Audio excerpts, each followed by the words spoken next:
Simple et efficace, Aquaservice vous explique comment réaliser un joli aquascaping avec quelques pierres, un bon sol et une jolie plante gazonnante. Vous avez envie de réaliser un aquascaping et vous ne savez pas trop comment vous y prendre? Vous avez des plantes gazonnantes qui ne poussent pas ou vous ne parvenez pas à réaliser un tapis vert uniforme? Votre aquascaping est vite envahi par les algues et vous ne savez pas comment faire pour vous en débarrasser? Dans cette vidéo, nous partageons avec vous toutes nos astuces pour réaliser un aquascaping en toute simplicité et le maintenir sans prolifération d'algues.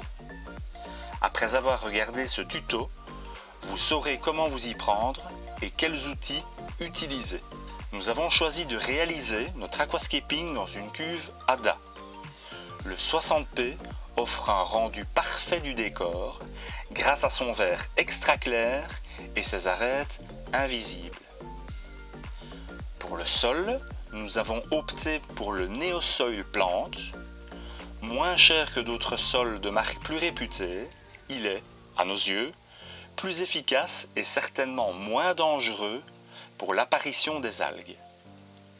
Il offre en plus l'avantage d'être moins gourmand en engrais liquides à long terme.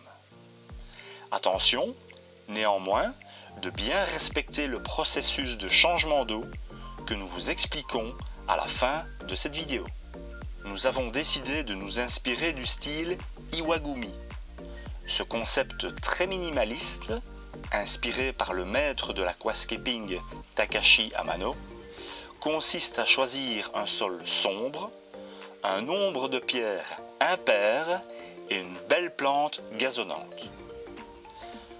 Dans notre cas, nous avons opté pour la Rio Black Premium et comme plante, l'Eleocharis SP Mini en pot in vitro. La réalisation d'un aquascaping commence toujours par une première sélection de pierres. Chez Aquaservice, vous disposez d'un bac à sable qui vous permet de comparer plusieurs assemblages dans des conditions quasi identiques à votre cuve. Nous déconseillons totalement de faire les essais directement dans votre aquarium. Les risques de cogner une vitre sont bien trop importants. La créativité vient au fur et à mesure des essais. Ne vous limitez pas. Donnez-vous le temps et faites plusieurs décors les uns à côté des autres. Et surtout, prenez des photos de vos compositions au fur et à mesure. Ainsi, si en cours de route vous vous dites « Tiens, la configuration précédente était meilleure que celle-ci », vous reprenez les photos et retrouvez facilement comment vous avez disposé les pierres. N'hésitez pas non plus à filmer votre composition. Vous pourrez ainsi mieux visualiser l'inclinaison que vous avez donnée à vos pierres. Ce travail de composition est quasiment la plus grosse partie de la réalisation de votre aquascaping. Ne la négligez pas, sous peine d'être déçu une fois l'aquarium en eau. C'est alors que commence réellement le travail dans l'aquarium. Placez votre Neosoil Plant. Pour ce ADA 60p, un sac de 9 litres suffira. Commencez par une fine couche qui vous servira de support pour les pierres. Placez ensuite les pierres, telles que sur la photo de la composition finale, que vous avez élaborée dans le bac à sable. Respectez bien l'inclinaison que vous leur aviez donnée. Remplissez ensuite les interstices avec le reste du sac de Neosoil, en recréant un dénivelé en arrière-plan, de sorte que vous imitez ainsi l'aspect d'une petite montagne. La précision et la délicatesse seront les maîtres mots pour cette étape. Nous vous recommandons d'étendre le substrat au moyen de la spatule JBL SP30. Nous peaufinerons plus tard avec un pinceau large. Avant la mise en eau, il est maintenant temps d'installer le système de filtration.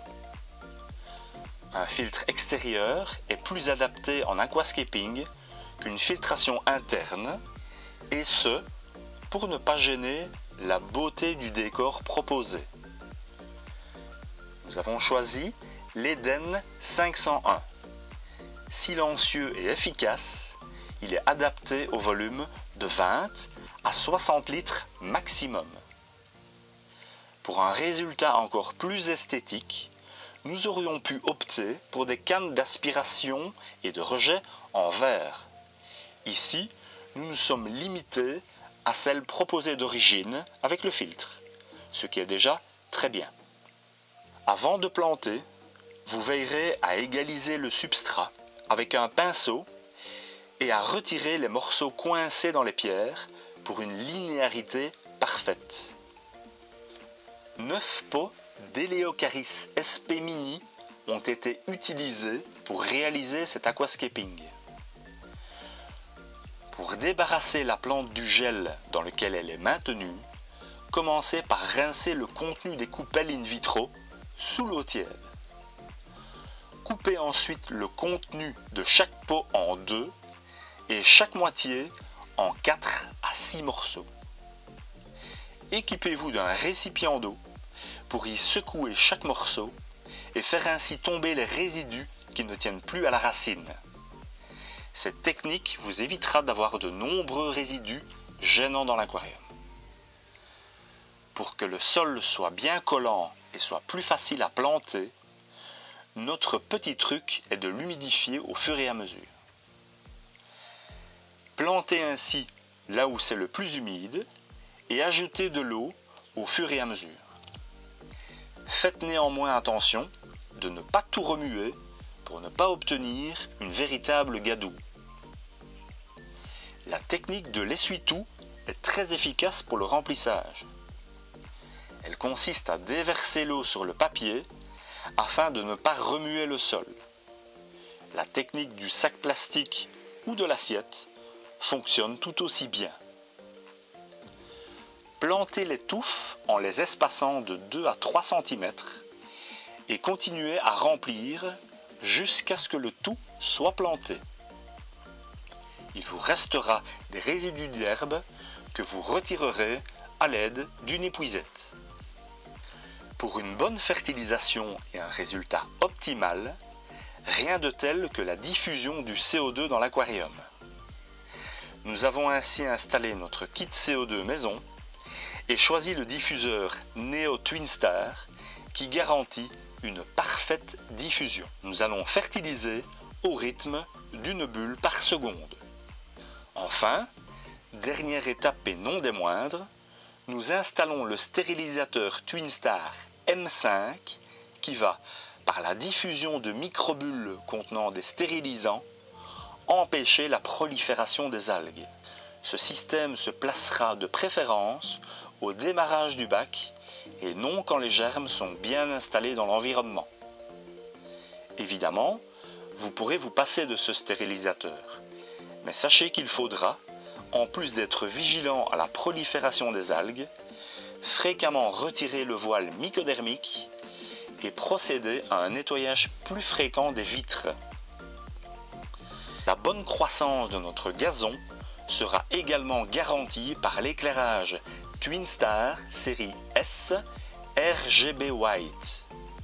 Cette rampe offre un rapport qualité-prix supérieur à d'autres marques meilleur marché, mais dont la surpuissance finit à long terme par surchauffer, griller les plantes et parfois même tuer les poissons. Voilà, votre aquascaping est en eau. Il ne reste plus qu'à acquérir les gestes pour une bonne maintenance. Le fabricant du sol Neo recommande, au cours des 2 premières semaines, de réaliser 2 changements d'eau par semaine de la moitié du contenu. Passez ensuite à un rythme d'1/3 par semaine. Bien entendu, il est important que le KH de votre eau se situe entre 3 et 6 afin de ne pas saturer le sol et de l'appauvrir trop rapidement. Une eau douce devra être privilégiée. Dans notre cas, nous avons un rapport de 1 litre d'eau de ville pour 6 litres d'eau osmosée. Mais cette proportion dépendra de la dureté de votre eau de conduite. Sachez également que pendant les 3 premières semaines, il ne faudra en aucun cas ajouter d'engrais liquides. Par la suite, selon les besoins de vos plantes et en fonction de leur croissance, nous vous conseillerons en magasin sur l'ajout éventuel d'un fertilisant. L'Eleocharis SP Mini présente l'avantage d'être très simple à maintenir. Il ne faudra quasiment pas la retailler. Vous veillerez juste toutes les 3 semaines à l'étêter légèrement. Et voici notre bac après 15 jours de mise en eau. Voyez comme le gazon commence à bien se densifier. Et après 3 semaines, on remarque de suite que les racines se développent abondamment dans le sol. C'est le signe évident de la bonne santé de notre environnement.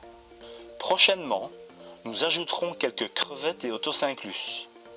Ces détritivores seront nos atouts indispensables pour garder notre aquascaping limpide et éviter tout développement d'algues qui se produit lorsque l'on recourt à un éclairage puissant. Vous avez des questions? Des suggestions de sujets pour nos prochaines vidéos? Adressez-les-nous via nos réseaux sociaux ou via le formulaire de contact de notre site web www.aquas.fr.